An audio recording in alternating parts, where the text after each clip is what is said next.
All right, am I on? Welcome everybody to the capstone event of Festival 451 Indy. I am Dr. Jason Ackerman, the director of the Ray Bradbury Center.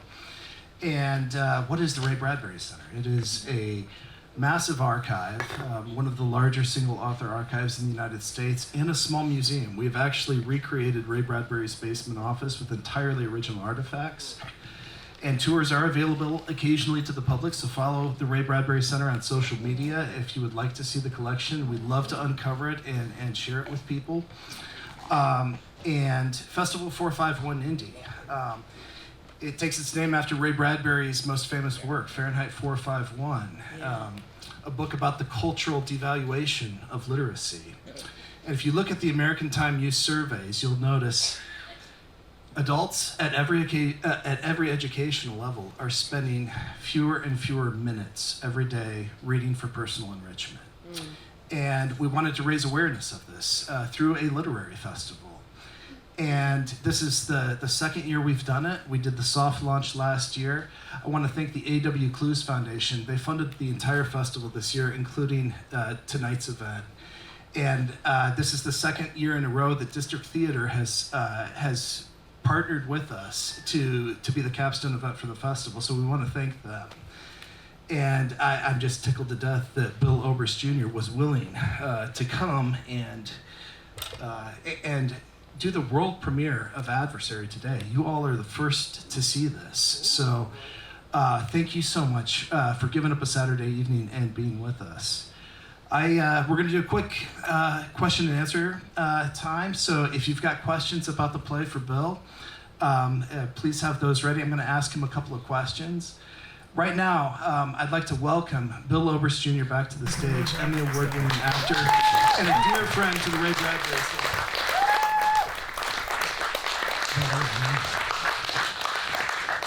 Bill, that was amazing. Well, I've never done it before, so yeah, I called my family tonight and said I'm really, really nervous. I've been plagued by doubts all day, walking around Indianapolis saying this stuff and just realizing that I can't do this. And so, yeah, I tried. That was my attempt. I think you succeeded. What do you all think? Yeah! It's like, it's like any other piece of art, or I think the only reason you do these things is just to get them out of your head. And then sometime when you get them out of your head, you're not sure if they maybe should have stayed in there, you know? I wonder if Van Gogh ever thought that. I mean, he painted the sunflowers. He was like, gee, I wonder if anybody else is really going to want to look at this, you know? They're just sunflowers, but I don't know, you do it. Thank you. I'm glad you did it. I'm glad it did not stay in your head, Bill. Bill, this is the world premiere of Adversary. And it's haunting, it's chilling, it's remarkable. Why was it important for you, or why were you at least willing to do the world premiere as part of Festival 451 Indy? Well, I had to do this show, and because I really messed up my life by listening to these lies. I mean, this is serious stuff to me. I've heard a lot of people in my life, and I have deep, deep regrets about the way that I've lived some of my life because I've listened to these specific 3 lies, all of which center around you. I spent a lot of time looking in the mirror, literally and metaphorically. And so this was kind of my mea culpa. And I couldn't think of any place ever better to do it than here. I love Indianapolis, and I especially love the Ray Bradbury Center. And something wicked, This Way Comes, Ray Bradbury's great novel, was one of my first outside of church, which, you're a kid and it's church and you're not really listening. But that was one of my first exposures to a fictionalization of the devil in the form of Mr. Dark. And one of the things I took away and kept with me all my life was Mr. Dark says Satan doesn't need souls. He has no interest in souls. He wants you now while you're living. And there's that great library scene where Holloway says that. What would the devil do with the soul? And that was Ray's personal sort of theology, and that influenced me a lot. So there's a lot of Ray in here because I was a Ray kid, and I'm amazed to be here doing this with the connection with the Bradbury Center, so thank you. I'm going to make you tell the story. Why do you love Ray Bradbury? How'd you get connected with Ray? I found Ray's paperback of S's for Space, one of his anthology collections they put together for kids. I found it in the woods, walking in the woods in my dejected, lonely, today I'd probably be criminal youth. But back then we just walked in the woods, so got that blew off the steam. But I was really angry, and everybody in the world, and there was this book. Somebody had just dropped it there, and I picked it up and looked at it, and there's this guy on the cover of it looking up past me up to the stars with these wacky glasses on, and it says, "The Master of Imagination, Ray Bradbury." What the hell's a Ray Bradbury? So I opened it, and the story I opened it to was Pillar of Fire, which is about this really angry, reanimated corpse. And guys, it just fit. I was like right there. The first words were, "He came out of the ground hating. Hate was his father. Hate was his mother." And I was like, yeah, I want to read this. So I became a Ray boy from that moment forward, even when I wasn't angry anymore. But you made a show of it, too. Yeah. Yeah, that was the last time I saw you in person. You were performing Pillar of Fire here. Yeah. All right. Do we have questions from the audience? Yeah, so we were just, the two of us were just speaking. The one part, the last part, when you were asking us, the audience, to say it. Yes. Were you expecting us to do that, or was that part of your performance? I was hoping that you would. I've done this 2 times as a test Yes. at churches, Oh! and both times they said it. Okay. It blew me away. I said, "Say it. I am." And I hear, "I am." They're whispering it. They gotta go to confession now. Something. And so I was wondering, will the people in Indianapolis say "I am"? Because of course it's a play on, the Old Testament, the Hebrew name of God. I am what I am, and I'll be what I be. What I tried to do throughout this was to pepper it with, because there's this tradition in all religions that have sort of a Satan figure. There's a tradition that he takes the sacred writings and twists them. So I tried to do that throughout here, like pepper it with little quotes like "Be of good cheer, I've overcome the world," and things like that. But no, I didn't know if you'd say "I am." Did you say it inside? Yes. Oh, Of course, we said it inside. I'm so glad. I think part of us were not sure if we should actually speak it, because we didn't want to interrupt your performance. Yeah. But inside, Oh, good. felt it. Good, yeah, because that's the devilish thing. I am what I am, and I, and I, and there ain't no room for nobody else. We missed our cue. Fortunately, there's a show tomorrow. We can all come back and get it right. No, don't do it, because then I'll know you're just doing it. You have another question? Yeah. What were the sources that you considered that you did not use when you chose Twain and Loads of them. There are, this is just my little personal slice of it, but from Sumeria, ancient Sumeria, Assyria, Greek, of course, the Judeo-Christian tradition, which I did use, but just about every single culture, I got the one quote in from the Egyptian Book of the Dead. Every culture has this dark figure. Sometimes he's a brother. Often he's related to one of the deities, and something has happened and he's turned or twisted. But interestingly, in all of the cultures except the Judeo-Christian, I found that there's a possibility of redemption for the dark figure. It's not allowed in, at least as was presented to me in the Judeo-Christian tradition, but that's a whole nother realm to explore. And Jason and I have talked about this. What if at some point Satan, Lucifer, said, "I'm sorry, can I come back?" Would he be allowed? And if he were not allowed, what would be the implications then, if you were to accept that there is a deity? Or maybe it's just all mythology and it's a literary reference to you. It's either way, it's really interesting to think about. I find the personification of Satan really useful, both as a person of faith, and I think if I had no faith at all, I would still find it really useful because it just solidifies there is something rotten at the core of humanity. I'm convinced of that. And wherever it comes from, the figure of Satan helps me to think about it and try not to let it get a hold of my life again. Interesting. Yeah, John. I've always felt that and I think it was kind of reflected in this, that Satan almost never lies, or he doesn't really lie, but just says that lies by omission, whatever. But the thing about him is that he gives you permission to lie to yourself, and that's where people damn themselves. I like that. He would like that too. He'd be really pleased if you wrapped yourself up and put the stone around yourself and eased yourself off the pier. He'd be like, hey, you did it. It was your choice.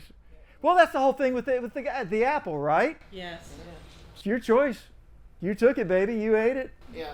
Enjoy the consequences. And the serpent, or Satan, the adversary, is like, he knows that she wants to do it. He's basically, I give you permission to disobey. Yeah, permission to be the dog you are. Yeah. Boy, that's dragged me down so many times in my life. Be what you are. Not what you could be or what you aspire to be. Just be the very base thing that you are. Whew. Good old Satan. I mean, do y'all feel that like what we are at base is sometimes pretty dangerous? At times. Like, that's why I had him say in this third, don't do that. You can smell blood, but because when we smell blood, we do want to taste it. We want to spill it. We do have these impulses. I've driven down the road and had people cut me off and imagine the car exploding in flames. It just comes. It's in there. And why? Why do I think, oh, I shouldn't think that? Why do I think that? And I guess what the 3 a.m. therapist is trying to say is, you don't have to restrain yourself. Let it go. But Lord, I'm afraid of where that takes us. How does this relate to your career with various dark characters you've played? Oh, all these dark characters that I've played are jokes compared to this stuff. Yeah. Nobody wants to do this. They want to do, some caricatured, cartoonish version of evil. But what's really scary is the evil that tells you there's nothing wrong with you, nothing at all. Not the one that says, do bad things. But the one that says, whatever you want to do, it's good. Whatever you feel, it's good. Whatever you think, act upon it. It's a good thing. That's evil. But yeah, it's not entertaining enough, I guess. Anybody else? Yeah, other questions? Well, not to quote the 3 a.m. therapist, but I really truly am amazed that some of you showed up. And it means the world to me. I hope to be able to tour this around to theater festivals. And I hope that it's a provocative piece. And if you have any suggestions or any thoughts on things you liked or didn't like, you're the first audience. So I would love to hear from you. And I just thank you so much for coming. God bless you. Yes, please. There's surveys and the programs that you picked up. We do have to do a grant report for Clues. The information that you provide to us in those surveys would be very, very helpful. Are there any other questions? We'll do a last call. Yeah. So I was reading in one of the pamphlets that you had another performance about John Kennedy, JFK, right? And I was just wondering if you could kind of talk about that a little bit, because my family, my great uncle was one of Bobby's campaign managers during his presidential run before he was killed. So I would like to hear about your performance with that. My performance as Kennedy? Yes. Yeah. Yeah, I did play Kennedy for the Kennedy Library. I toured maybe 15, almost 20 years ago. I toured schools and colleges. I looked more like Bobby than Jack because I was skinny, but once you have the voice and the persona, then you can begin to, Yeah. But I really enjoyed doing it. It was the very beginning of the internet age, and it's when I began to be frightened about civic literacy, because Kennedy was a very literary man civically. So he would make references to the Constitution or the Declaration or to American history. He was a big history fan, and these kids weren't getting it. And of course, that was almost 20 years ago. But he began to worry me, and that worry has only Only gone downhill since then. But I had one girl come up after I played Kennedy once, and she said, I feel, trying to remember exactly her words, I feel something about the country that I haven't felt before. Because of, the oratory and the way that he could frame, and that was the style then, was to try to lift up, to lift up, to lift up, to lift up. And what the girl was feeling was an aspiration for herself, is what she could do being a part of our country. And that was a beautiful thing. That was a beautiful thing, to have just one child that said that. Oh, yeah.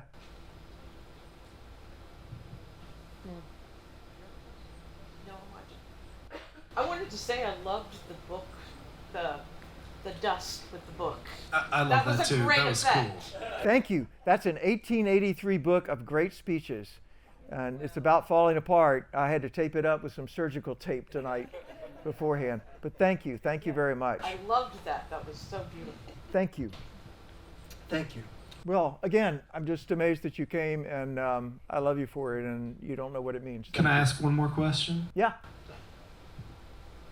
All right, I didn't ask your permission to ask this question. I don't care. It's all right. What's the most dangerous lie? What's the what? The most dangerous lie. The most dangerous lie is the one you most want to believe. That's the most dangerous lie. Whatever it is for you. It's been, at various times in my life, it's been variations of these three. Today, the lie was, walking around Indiana, was, Billy, you can't do this. You've created something that is of no interest to anyone but yourself, and you're going to make an ass of yourself. You can't do this. And I truly believed that for most of the day, until I kind of got my head around it this evening. But yes, whatever the lie that you most want to believe, because I guess I did want to believe that because it's easier to fail than to succeed. It's more comforting to fail because, then you get to bitch about it. Yeah. I saw an early draft of the script. I've been intrigued for months. And this, Bill, you didn't disappoint. You exceeded every expectation. Yeah. This was remarkable. This was a treat for all of us. Absolutely. Love you, Bill. Thank you for so coming. much. As the 3 a.m. therapist would say, give yourself a hand.